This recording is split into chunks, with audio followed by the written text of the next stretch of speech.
Here we go again. Oh, no, not again.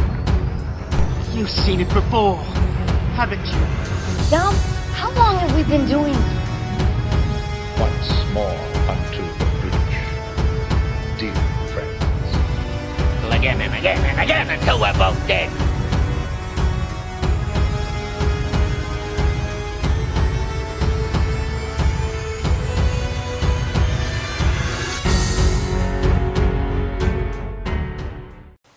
Hello and welcome to You've Seen It Before, movie reviews and connections in mind.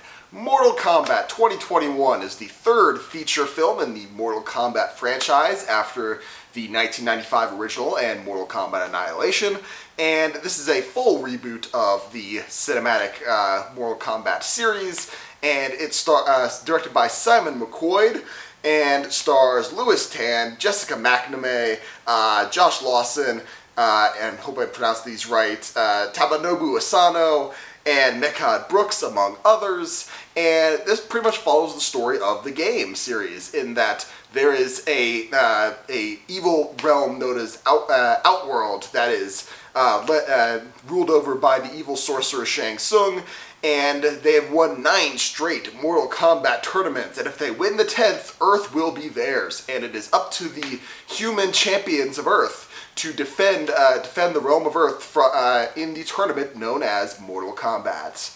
Now, this video will contain some spoilers of the new Mortal Kombat film.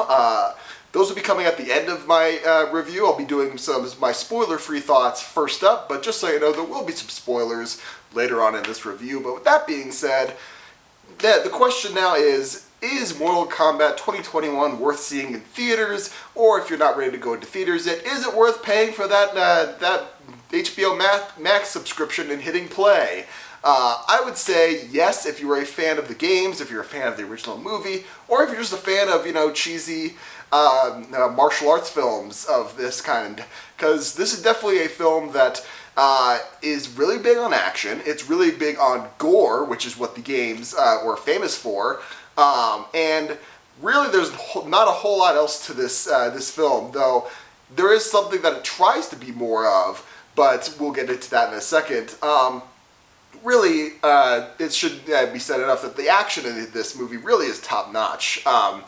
A lot of the film, some of the fight scenes seem to be cut together more than others, but a lot of these action scenes, these fight sequences, a lot of them stay in one shot fairly well. They're well choreographed. These fights, they seem to be very brutal. They're well done, and the gore feels, while it is cheesy in the way they shoot some things, especially when they're trying to recreate certain finishing moves of the game, it feels genuine in certain ways. So when, someone gets sliced with a sword and, fake blood spurts out, it still feels like, someone got sliced. And I think that's a testament to the tone that they were setting with the action and the effects that they were going for, where they wanted to be realistic enough, but not too realistic in order to feel like, a true slasher film or anything. I feel like this actually hit the mark pretty well in that regard. Also, the character work, for the most part, actually is really top-notch. I think probably my favorite character in this whole film is Josh Lawson as Kano, just because he seems to be having the most fun with everything. Also, Jessica McNamee as Sonya Blade. She and our nominal main character, Louis Tan, who plays Cole Young, they have a pretty good relationship with each other, and it's not like the one where, they're going to get romantically involved by the end. It's not that kind of cliche. They actually have a pretty strong, camaraderie with them, and I feel like they did a pretty good job with that. And and all the other supporting characters, such as characters new and old from the games, some I'm familiar with just from familiar with some of the older games. Some of them I have passing familiarity with, even though I'm not really I've never played any of the more modern Mortal Kombat games, so some of these characters I kind of knew peripherally, but not a whole ton. And even though those characters, they seem like sort of, cardboard cutouts, and again, in the game, they're basically just, characters, avatars, where you'd be like, all right, get this person and this person, they have certain set move, they have a certain set move fight. This film treated them pretty much like that, but in a way that it didn't feel, pandering, it didn't feel ingenuine. It treated them pretty well, in my opinion, and I feel like that's a strength of this film. Where I think this film falters is in its tone. Now, if you recall, I did a review of the 1995 Mortal Kombat film, which I had never seen before until just recently. I thought I should see it before I see this new film in order to get a proper comparison between the two. And while that film was definitely campy, definitely, never not taking things too seriously, even when it said things that were, describing the stakes as the fate of the world or whatever, it said it in such a way, they said those lines in such a way where the tone and the way they delivered them made it seem like you could tell that they were struggling to keep a straight face with that, and that kind of added to the charm and the campiness of it all. Whereas in this film, they kind of try to do it both ways, where again, I'm not going to spoil anything right now, but the beginning of this film is a flashback to medieval Japan, and it strikes a fairly serious tone to start off with, and then when we cut to modern day, that serious tone kind of continues right up until about the half-hour mark of the movie, and then there's sort of an abrupt shift right around when Kano is introduced, and then it starts to get, all right, hey, we're fun again. We're cracking jokes left and right, and there's some action here. Oh man, really, we're gonna do this, and Cole Young is sort of like the outsider coming in, and he's the audience surrogate, in that everything's being introduced to him, and therefore through him to us, the audience. And he's saying like, really, this is we're doing this, and like, what is that? And it's like, but it's also in like that funny vibe, and again, it's having a fun time being a campy thing, and that's what I was expecting from this. And then right around the end of the movie, they kind of hard shift back into that serious tone that they established in the beginning of the movie, and I know what they were trying to go for, but it really just felt like whiplash from the tone there. And it felt like they were trying to appeal to, because again, I don't know a whole ton about the modern Mortal Kombat games, but it seems like, from what I know, that the more modern Mortal Kombat games, while they're still very campy, like, they've played up their lore a whole lot more than the older games, and they try to make it a little more serious. And it felt like when they were writing this movie that they were trying to appeal to both sides of the Mortal Kombat fandom, that I'm sure there's some who take it very, very seriously, the lore, very, very seriously, and others, they just want to see some guy pull a spine out of someone's head. I mean, it takes all kinds of that fandom, and this movie will definitely deliver both. I just thought the way it was delivered, it felt jarring, and I feel like this film worked way better as a campy B-movie action film than a serious family drama, which it turned into, or was introduced to, and then it turned into at a certain point. So really, that's my only main weakness that I see in this film. But overall, I'd say it's a pretty enjoyable time. And if you go into it just looking for that great action and those great, fatalities and flawless victories and those, like, mic drop lines, you'll get it. In my opinion, the mic drop lines, the lines from the game that everyone knows, or at least everyone from Mortal Kombat knows, and they kind of feel obligated to include them in the script. I feel like those sort of were a bit hit and miss, but mostly hit. Again, your mileage may vary on that depending on where you're coming from. I thought that there were more hits than misses, but overall, I would say this film is definitely worth checking out if you're going into it with that mindset.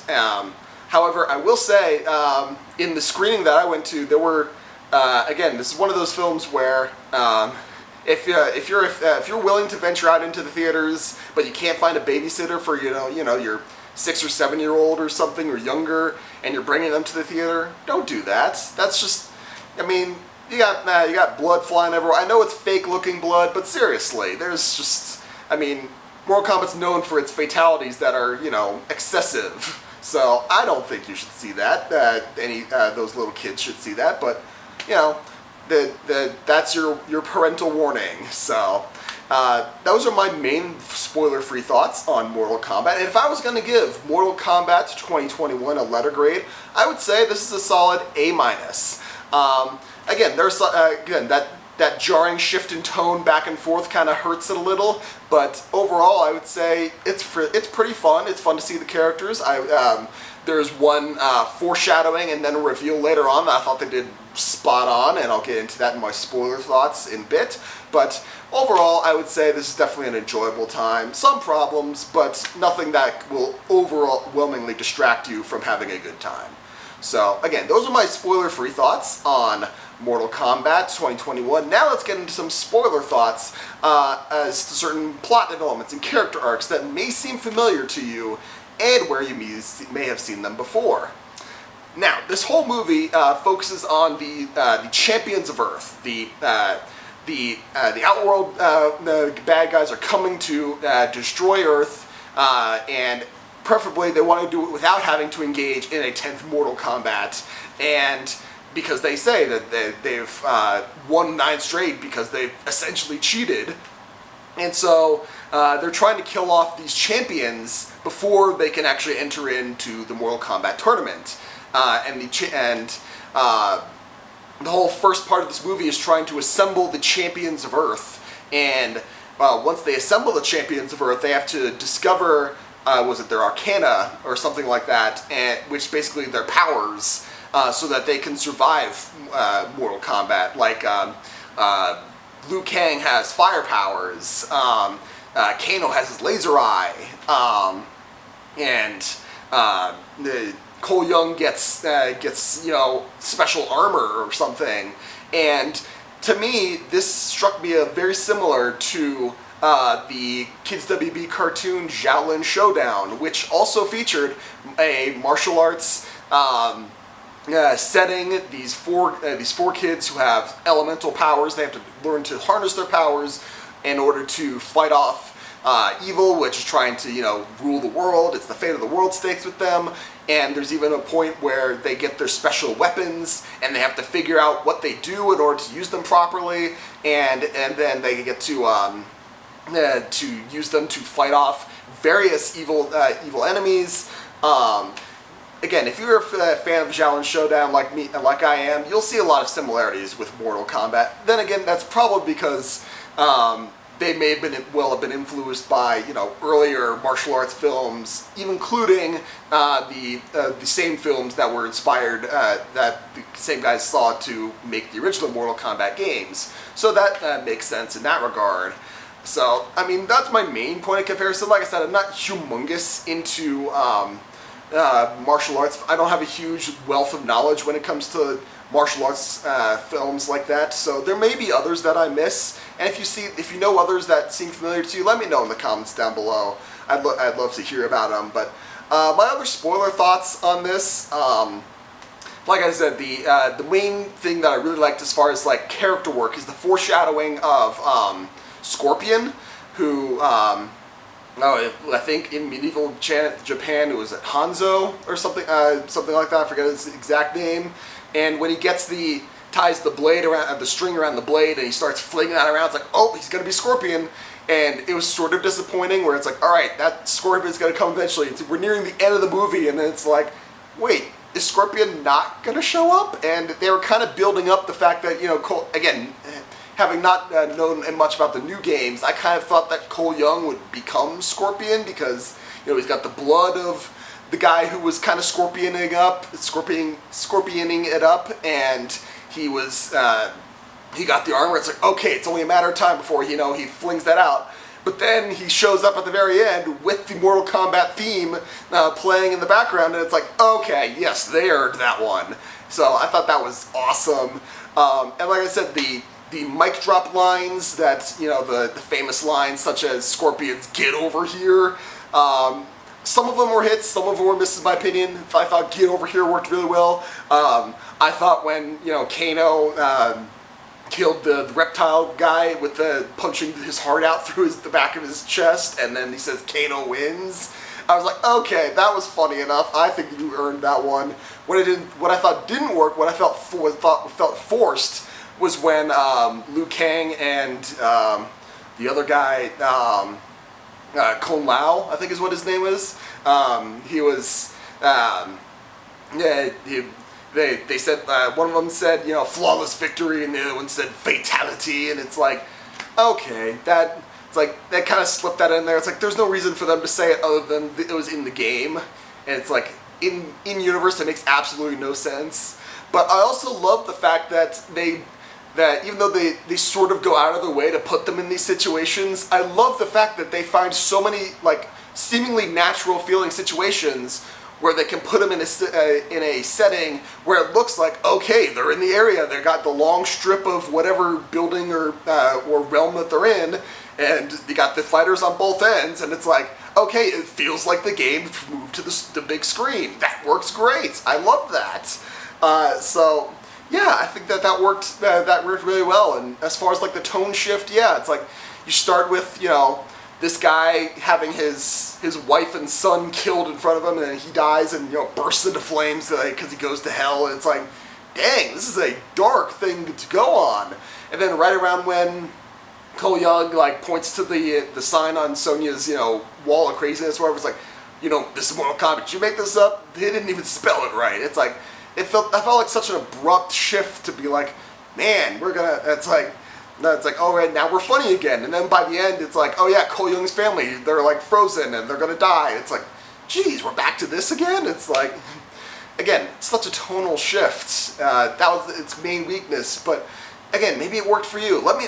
Did you like Mortal Kombat 2021? What did you think of it? Let me know in the comments down below. I'd love to hear what you think of it. Again, thank you so much for watching. I appreciate whatever audience I can get. If you liked this video or any other video on my channel, please give me a like, share, and especially subscribe. I very much appreciate it. Be sure to look for my my overall series review of Falcon and the Winter Soldier, now that all 6 parts have dropped on Disney+. I've waited till the end just to cover all of them at once, especially because it felt like one big movie that they cut into 6 pieces. It felt natural to do an overall review of it rather than an episode by episode one. Be sure to look for that on there. And the next movie on my list, assuming they don't move it again, is going to be Black Widow, most likely, assuming nothing else has changed coming forward. That may be wrong. I have to go back and look through the schedule. Like I said, dates keep changing, things keep moving up, things keep moving back, who knows what happens. But until then, guys, stay safe out there, and if you feel sick going to the theater, please, I encourage you to go to the theater, because they're doing a good job of it, and they're trying to keep you safe, and they're wailing and eager to have you come back and enjoy the time. I loved my screening of the movie, and it's best seen with an audience, in my opinion, so go check that out. Again, you guys are the best. Thank you so much. Just remember, there is nothing new under the sun. And yes, you have seen it before.